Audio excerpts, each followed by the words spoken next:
भगवान महावीर स्वामी की मंगलमय वाणी में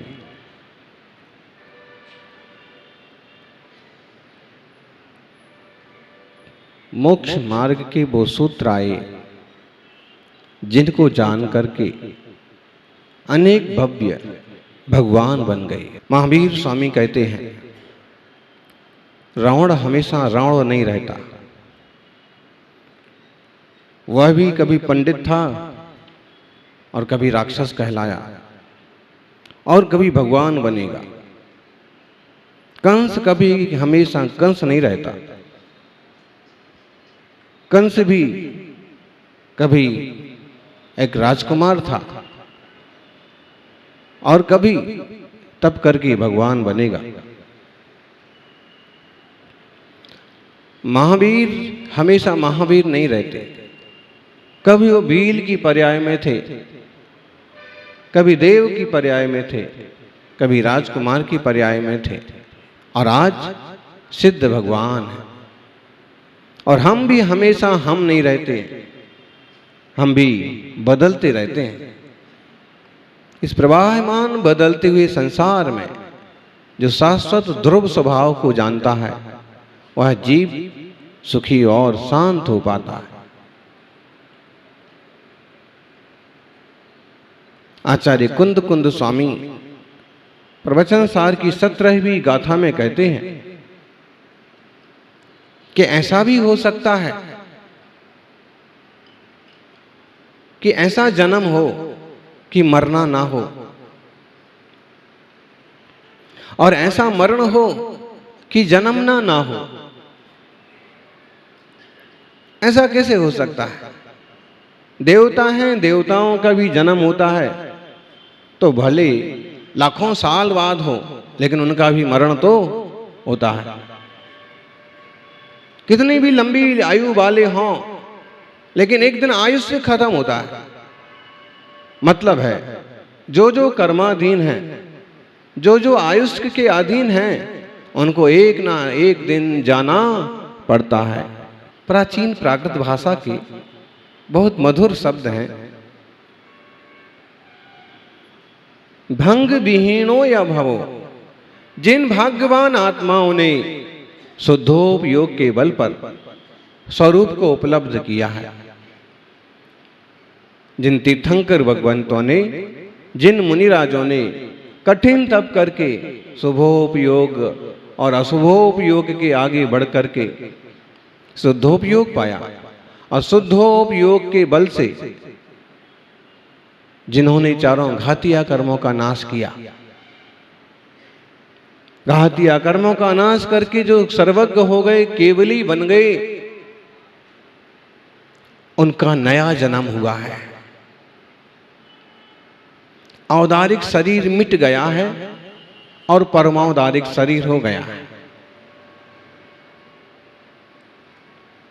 सब कुछ बदल गया है। भंग विहीनो या भवो, इस अपेक्षा से उनका नाम जन्म हुआ है कि नया शरीर मिला। और हम एक और अपेक्षा लगाएं कि शरीर तो चाहे औदारिक हो चाहे परमौदारिक हो, यहां का यहां रह जाता है। लेकिन जो उन्हें केवल ज्ञान पर्याय उत्पन्न हुई है, ज्ञान गुण की, जो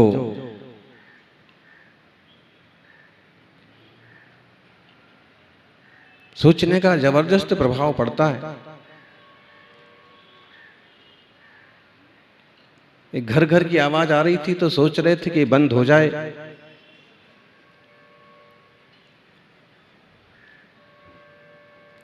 आप जैसा सोचो वैसा हो भी जाता है। इसलिए हमेशा अच्छा सोचो। सहयोगी कोई भी बने, निमित्त कोई भी बने, लेकिन अगर आप ठीक ढंग से कोई ठीक बात सोचते हैं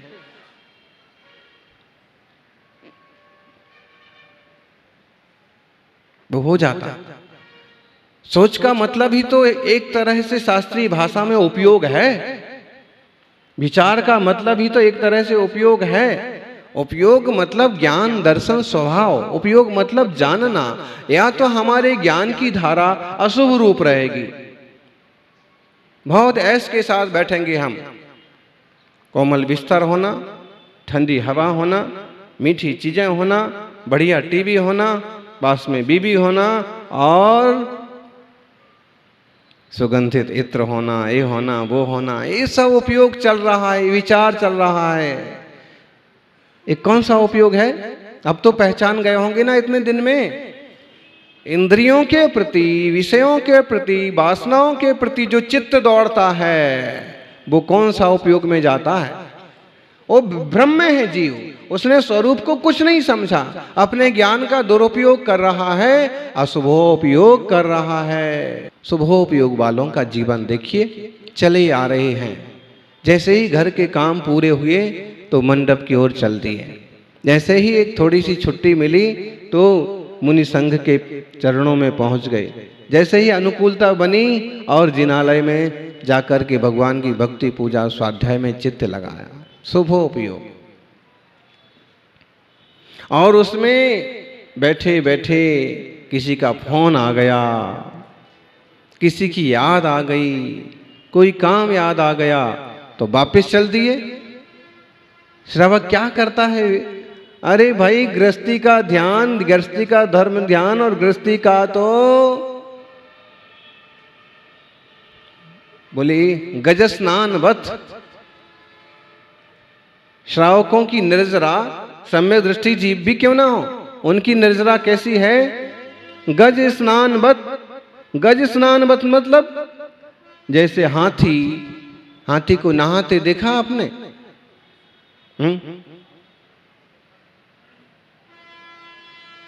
आप लोगों ने हाथी को नहाते देखा? नहीं महाराज, हाथी को नहाते नहीं देखा, पतिदेव को नहाते जरूर देखा।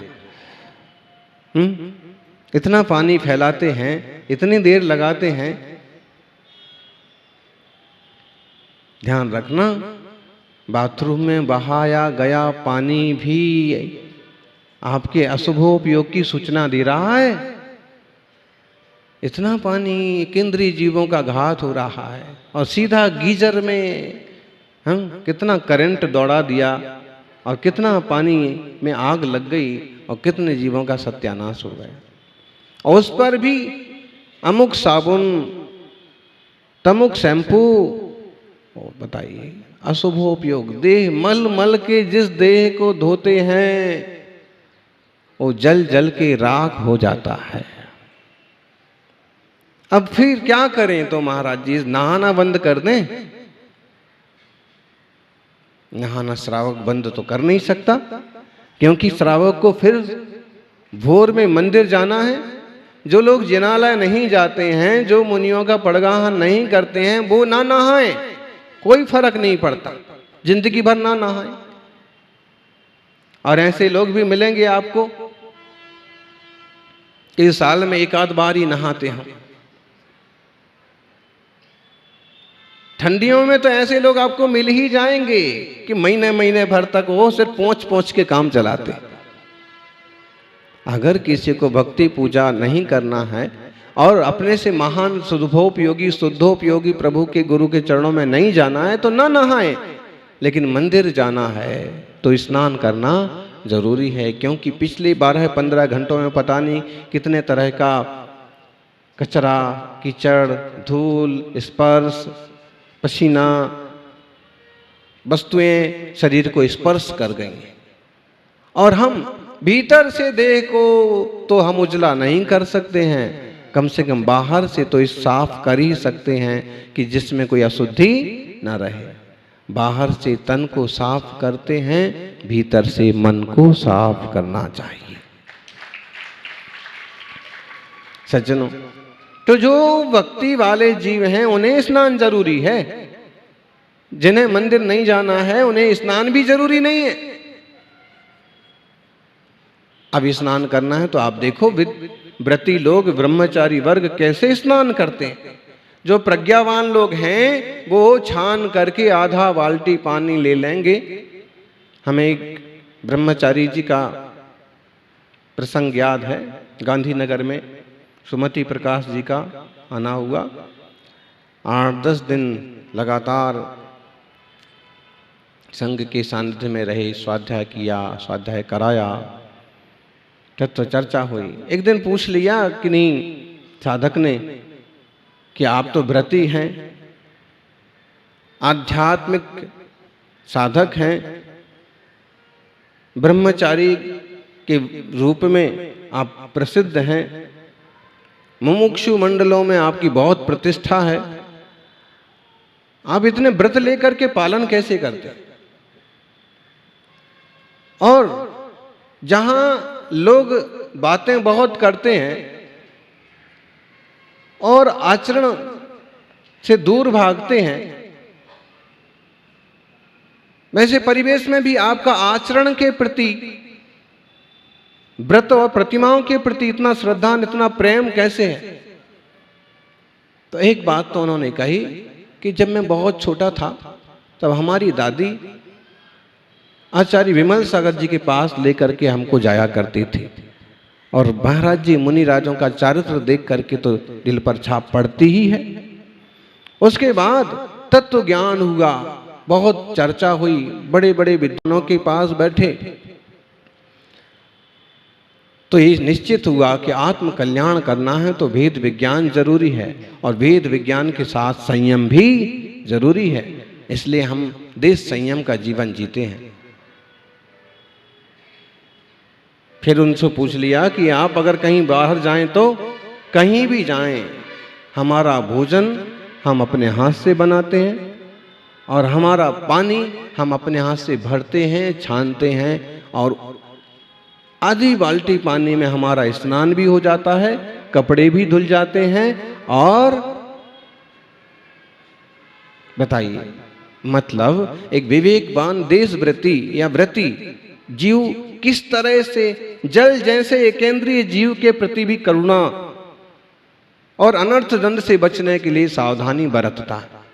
गुरुवर तपस्वी सम्राट सन्मति सागर जी महाराज का कमंडल कभी दोबारा नहीं भरा जाता था। कोई कारण विशेष हो, पहले ना भरा गया हो, उलट गया हो तो बात अलग है, नहीं तो एक बार श्रावक ने आहार के बाद कमंडल भर दिया, वो कमंडल का भरा हुआ पानी कब तक चलेगा? जब तक कि वो दूसरे दिन आहार पर ना उठे। और अगर उनको आहार पर नहीं उठना है तो कमंडल के पानी की मर्यादा तो पूरी हो गई 24 घंटे में, तो उसको खाली कर देंगे, सुखा देंगे, फिर नया पानी भरेगा। ऐसा नहीं कि कमंडल है तो इसको 10 बार भरो, फिर भरो, फिर भरो। माने ये है शुभोपयोग की वृत्ति वाले जीवों की परिणति। घास पर भी पाँव ना पड़ जाए। 2 इंद्रिय 3 इंद्रिय आदि जीव ना मारे जाएं। हम बहुत सारी लाइट जलाएं और इसमें जीव ना आ जाएं, जीव आ करके टकरा करके ना मर जाएं, नीचे गिर करके पांव से ना कुचल जाएं। लाइट नहीं जलाना। जब एक पंखे से काम चल रहा है पूरे परिवार का, तो हर जगह इतने पंखे चलाने की क्या जरूरत पड़ी?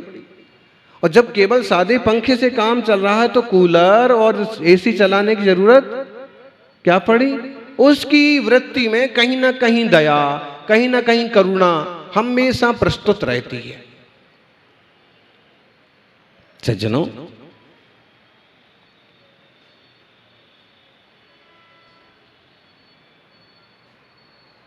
आजकल तो शैम्पू वाले भी अंडे वाले शैम्पू के विज्ञापन छापने लगे।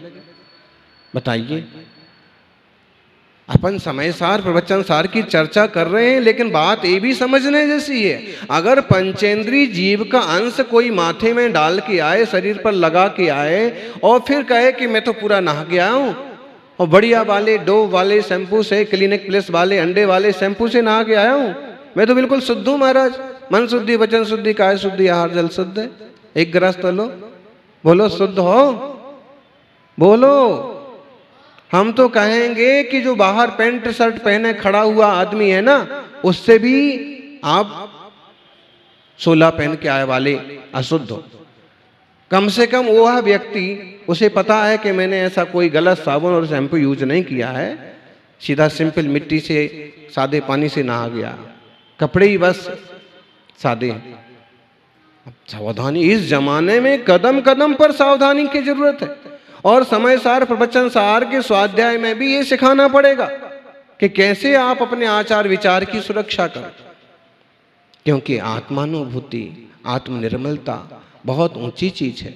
और वह ऊंची चीज को जानने वाले, अनुभव करने वाले दूसरे जीवों पर भी दयावान होते हैं, करुणावान होते हैं, और हमारे निमित्त से किसी को ठोकर भी ना लगे। सौभाग्यशाली हैं वो आत्माएं जिन्होंने भंग विहीन हो या भवो, भंग से विहीन भव पा लिया है।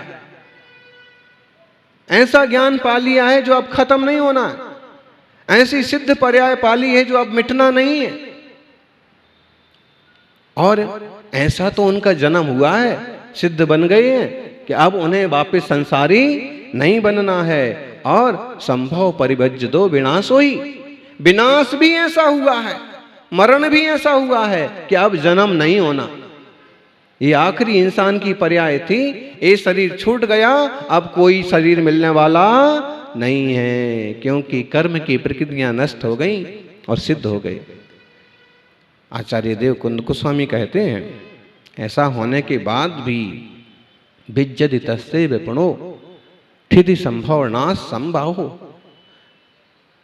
ऐसा होने के बाद भी उत्पाद व्यय तो चालू ही है। उत्पाद व्यय द्रव्य युक्तम सत, सद्रव्य लक्षणम। ठीक है, द्रव्य का लक्षण क्या है?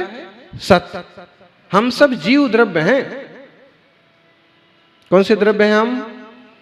आप कौन से द्रव्य हो? द्रव्य का मतलब आप 8 द्रव्य नहीं लगा लेना, पूजा के 8 द्रव्य, और नहीं तो सोचने लग जाओ कि 8 द्रव्य में से मैं तो कोई द्रव्य नहीं हूं।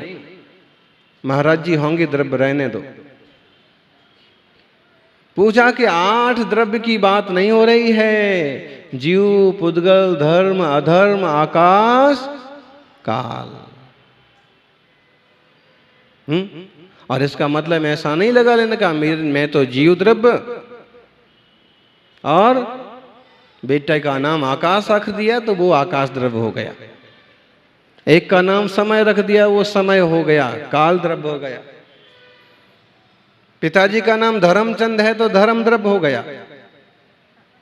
किसी से हमारी नहीं पटती है, दुश्मन है तो अधर्म द्रव्य हो गया। ऐसे नहीं। लोक इन 6 द्रव्यों से आश्रित है, इनसे ही तो लोक की रचना हुई है। और हम जीव हैं, और यह जीवात्मा शुद्ध होकर के सिद्ध हो जाता है तो ऐसा जन्म हो गया कि अब वापस उसका मरण होने वाला नहीं है। और ऐसा मरण हो गया पिछली पर्याय का कि अब वापस वो संसार वाली अवस्था जन्मने वाली नहीं है। ठीक है।